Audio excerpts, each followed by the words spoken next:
Bonjour les quadistes, Marc-André de quadis.net et aujourd'hui, je suis très heureux parce qu'on a la machine dans notre studio. Un studio qui commence à être pas mal, il y a pas mal de stock dans le studio maintenant, mais on parle aujourd'hui du X3, le Maverick X3 de Can-Am.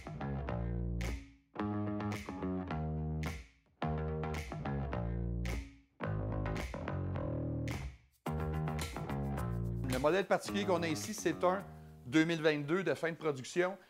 Je me suis ennuyé du X3, mais ça m'a donné une chance aussi de pouvoir apprécier les améliorations qu'il y a eu au travers des années sur le X3 parce que depuis 2017, il y a beaucoup de choses qui ont changé. La première chose qui a changé, c'est la puissance. Maintenant, on affiche 200 chevaux. En sentier fédéré, est-ce que tu as besoin de 200 chevaux? Je te le dis tout de suite, non. Le 130 va faire l'affaire en masse.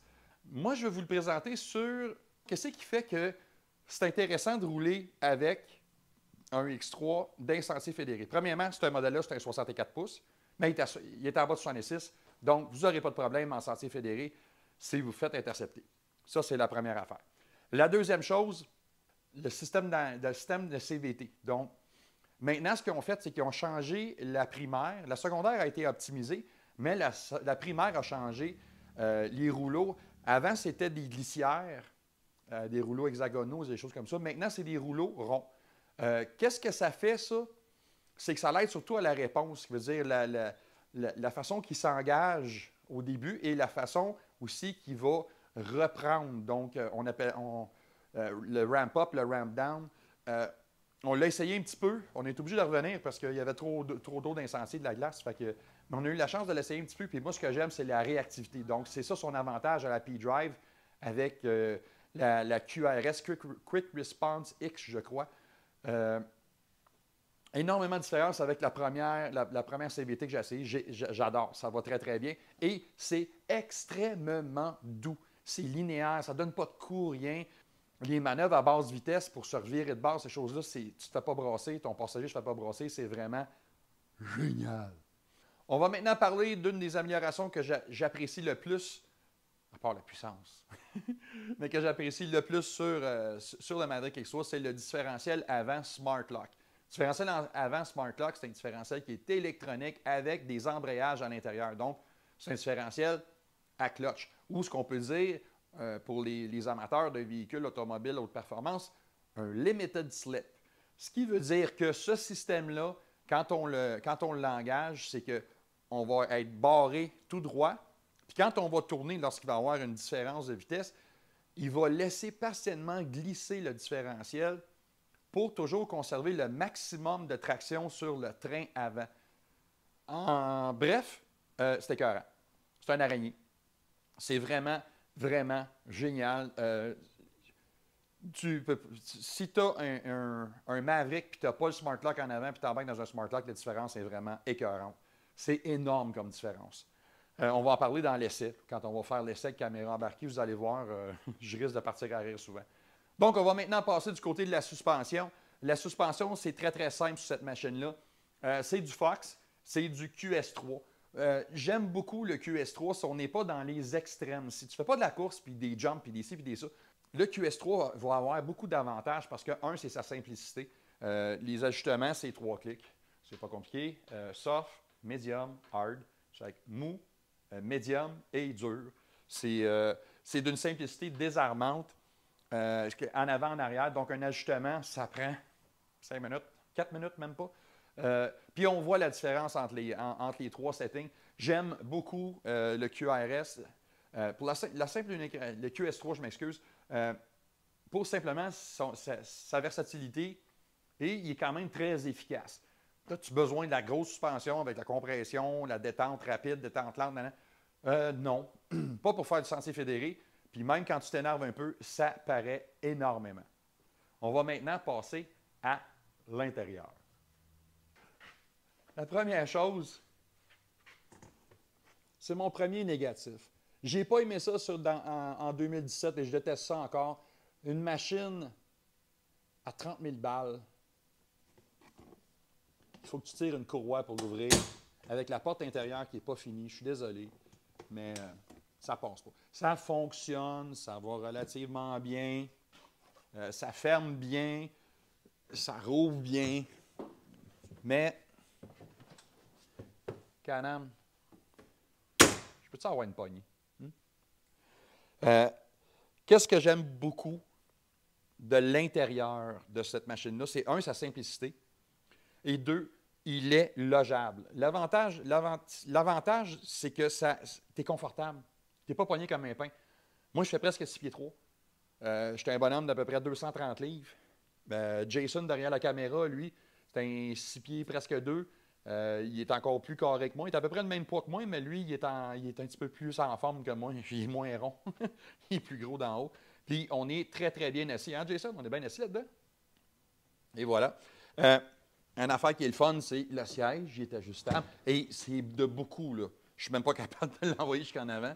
Fait que une petite personne de 5 pieds, 5 pieds 1 va être facilement capable de le conduire. Et on a le volant ajustable avec le poste de pilotage, là, le cluster d'instrumentation.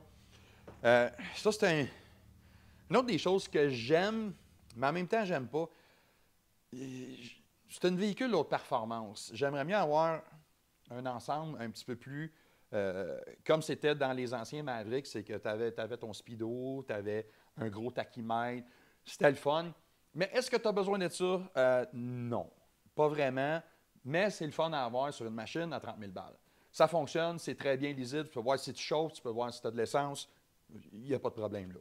Ici, on a le contrôle pour le fameux, le fameux Smart Lock qui est ici. Là, on a 3 modes là-dessus. On a 4x4 barré, différentiel barré. On a un modèle Trail et Trail Active. Moi, je vais vous dire honnêtement, je roule souvent sur le Trail Active. Je le préfère parce que tu le sens moins dans le devant, mais quand tu en as besoin puis tu snaps, tu le sais, ça rentre tout de suite. C'est vraiment très, très bien. Ça, c'est une des meilleures affaires pour faire du sentier fédéré, puis quand tu en fais à basse vitesse, puis tout ça, puis tu as des pertes d'adhérence, puis des choses comme ça. Autre chose, il y a quand même un peu de place pour mettre 2 autres switches ici, des accessoires. Sur le moteur, sur celui-là, le moteur de base, il ne l'a pas, mais là, on est maintenant rendu aussi avec des magnétos ou un stator de 850 watts. Qu'est-ce que ça fait, 850 watts? C'est que tu peux plus installer certaines choses, comme tes fameuses tes semelles chauffantes, tes gants chauffants, ta vitre chauffante. Ça tire tout du jus, ça. Donc, on a plus d'électricité de disponible avec le stator ou magnéto de 850 watts. Un autre point intéressant, on a le coffre à gants, qui est une caverne d'Ali Baba. C'est très, très profond. Il y a beaucoup de stock là-dedans. Fait qu'on a les enregistrements. Fait que c'est quand même assez logeable, c'est le fun. Donc, ici, on a accès aux fusibles et les liquides de frein. On va vous revenir sur les freins. Et le port de diagnostic OBD2 de Can-Am est ici. Donc, c'est facile pour les techniciens ou les gars comme moi d'y avoir accès. Point de vue confort, encore une fois, un X3, c'est pas mal la référence. Puis, qu'est-ce qui est le fun, c'est qu'on peut changer l'angle du siège. On peut le baisser d'à peu près ça, ce qui veut dire à peu près 8 cm. On peut changer l'angle. Fait que si on n'aime pas la position complètement assis par en arrière comme ça, que moi je préfère, on peut le mettre un petit peu plus droit, donc pour un peu plus de confort, ou les gens qui ont des dos un peu plus sensibles. C'est vraiment très, très bien. On a toujours le système de direction assistée Tri-Mode qui est ici. Là, le bouton, c'est ici. On peut l'ajuster. Il y a 3 modes. Assistance basse, médium et haute. Je préfère médium sur ce véhicule-là en particulier. Trop d'assistance, c'est comme pas assez. Mais à médium, c'est numéro 1, ça va super bien. Une chose qui a été améliorée aussi, qui vient aussi de la clutch, la CVT P-Drive, c'est le changement des rapports. Même quand on est en marche, ça fonctionne maintenant. Avant, c'était un petit peu difficile. Maintenant, c'est facile. C'est vraiment facile à passer les rapports. J'aime beaucoup. Et pour le faire démarrer, il faut appuyer sur le frein et ensuite Vous allez remarquer le silence. On n'entend pas de bruit bizarre, on n'entend pas de clutch, on n'entend pas de rien. Tout ce qu'on entend, c'est le ronron patapon du moteur. Moi, c'est ce que j'aime beaucoup de la nouvelle génération d'X3. Les premiers étaient un petit peu plus bruyants, c'était moins isolé ici en arrière.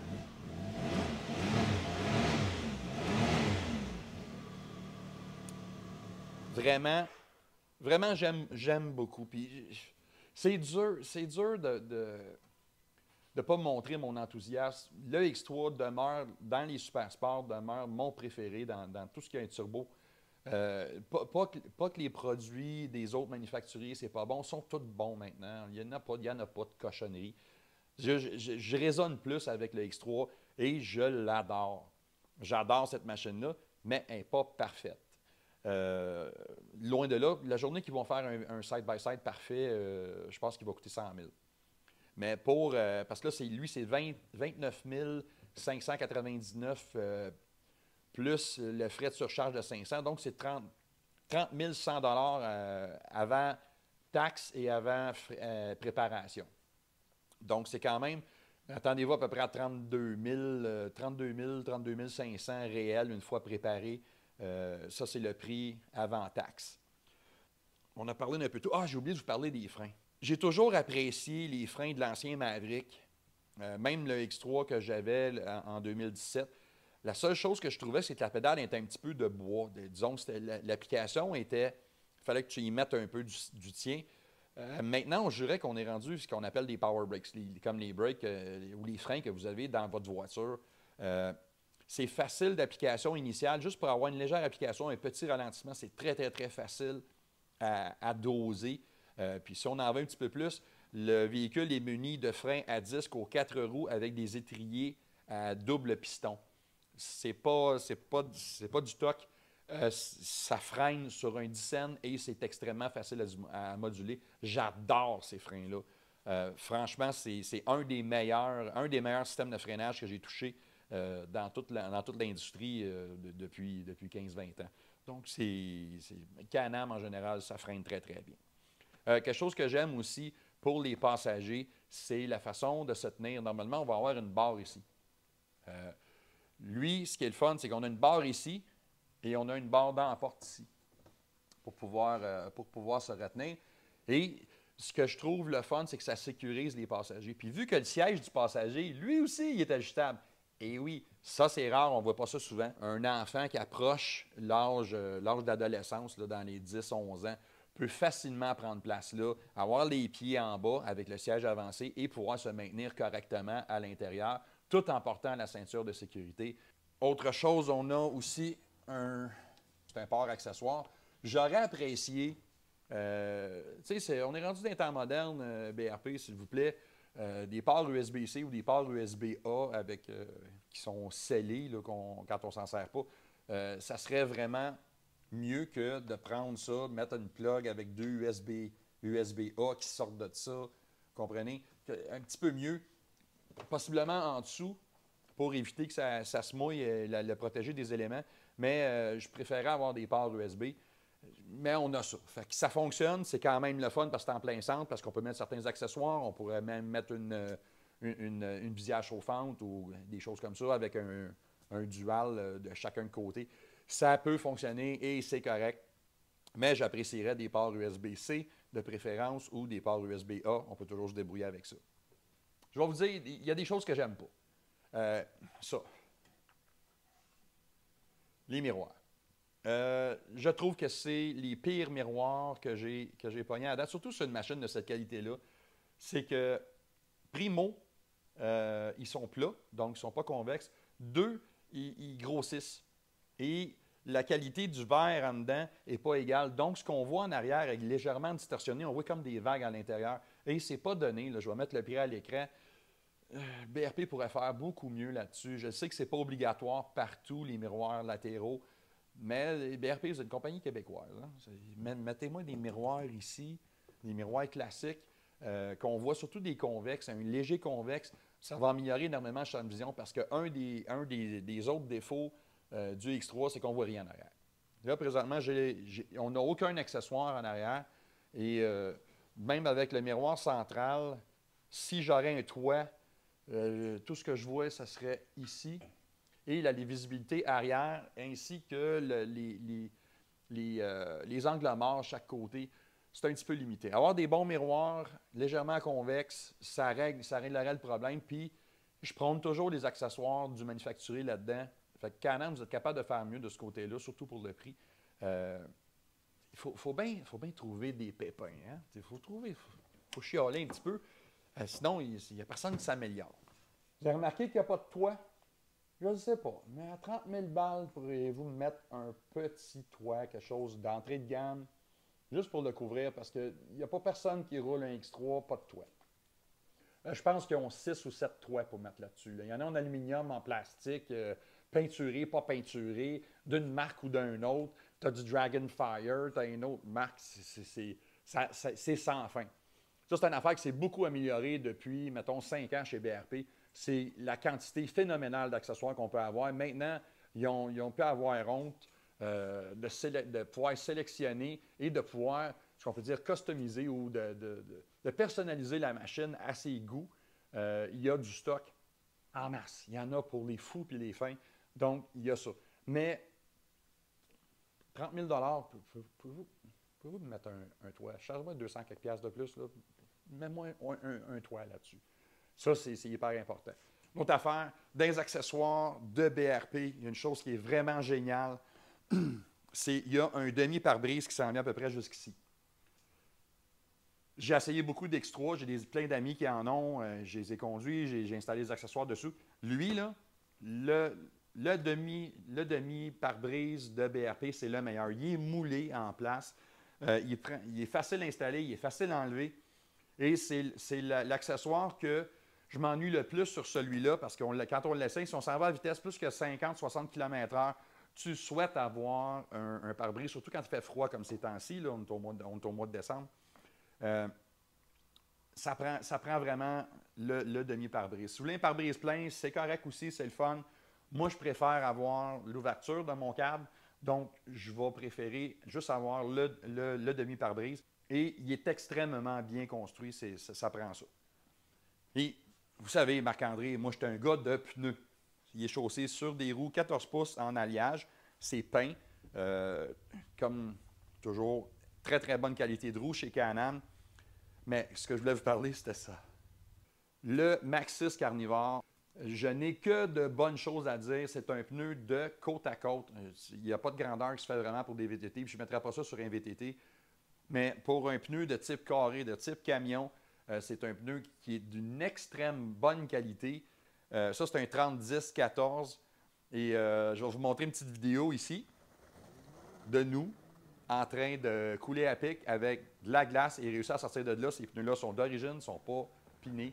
Ça a été, à ma grande surprise, j'ai adoré. Et tu n'as pas d'argent à dépenser de plus pour des bottines tout de suite en partant parce que tu as des bons tailleurs. Puis là, ce qui est le fun, c'est que là, on en a 4. Ils sont toutes la même grandeur. Et qu'est-ce que ça fait, ça? C'est qu'on peut finalement faire des rotations croisées. Et ça fait durer vos pneus en moyenne 25 à 30 % plus longtemps avant de les user au lieu de se ramasser avec des pneus usés tout croche. Vraiment très, très bien. J'adore cette machine. J'adore cette machine. Je ne peux pas rien dire contre. Il y a des petits irritants. Les irritants majeurs que j'avais de l'ancien ont été tout réglés. Et ça fait une excellente machine. Si tu veux payer un peu moins cher, il y en a un à 26 699, je crois, qui a seulement 130 chevaux. Est-ce que la machine parfaite, si on aime ça, pas se faire brasser? Parce que ça a 20 pouces de débattement de suspension. Attention, les bosses, les vallons, ces choses-là, au lieu de se faire brasser la cage, au lieu d'avoir mal partout à la fin de la journée, c'est pas compliqué, tu dirais que tu passes un nuage. C'est vraiment la machine pour faire du sentier fédéré, surtout si on fait de la longue distance. Oui, je le sais, il y a des gens qui critiquent. « Ouais, c'est trop vite, non, non. » Laisse faire, c'est trop vite. Un 130, ça serait parfait pour faire tout ce qu'on fait ici. Le 200, ça fait très bien le travail aussi. C'est juste quand tu veux t'énerver un peu, quand tu es en dehors des sentiers fédérés sur des terres privées, là, tu peux t'amuser parce que c'est atrocement puissant. Là. Tu pèses là-dessus et retiens-toi, mon oncle, parce que tu t'en vas te caler dans le siège. C'est vraiment très, très puissant. Et je connais très peu de gens qui sont capables de vraiment contrôler cette bête-là. Le 130 fera l'affaire. Le 200, si ça te tente de te dresser les poils, ses bras, c'est en masse. Mais franchement, c'est... Je l'aime. Vraiment une des meilleures machines super sport. C'est vraiment la couronne. C'est le plus puissant sur le marché. Le Can-Am Maverick X3, celui-ci, le DS Turbo RR. Ça, c'est une édition 2022. Mais le 2023, c'est la même chose. Je vous ai toutes donné les spécifications de 2023. Donc, si vous aimez ce qu'on fait, si vous aimez la passion qu'on a pour ces genres de machines-là, faites-nous premièrement le pouce en l'air, peu importe sur quelle plateforme des réseaux sociaux vous êtes. Abonnez-vous à la chaîne YouTube, abonnez-vous aux pages où est-ce que vous voyez ce vidéo-là. Ça nous aide à faire voir nos vidéos à plus de personnes. Derrière la caméra, là, c'est Jason. Et moi, c'est Marc-André de Quadis.net. Et on vous dit au revoir et à la prochaine parce que moi, je m'en vais me promener.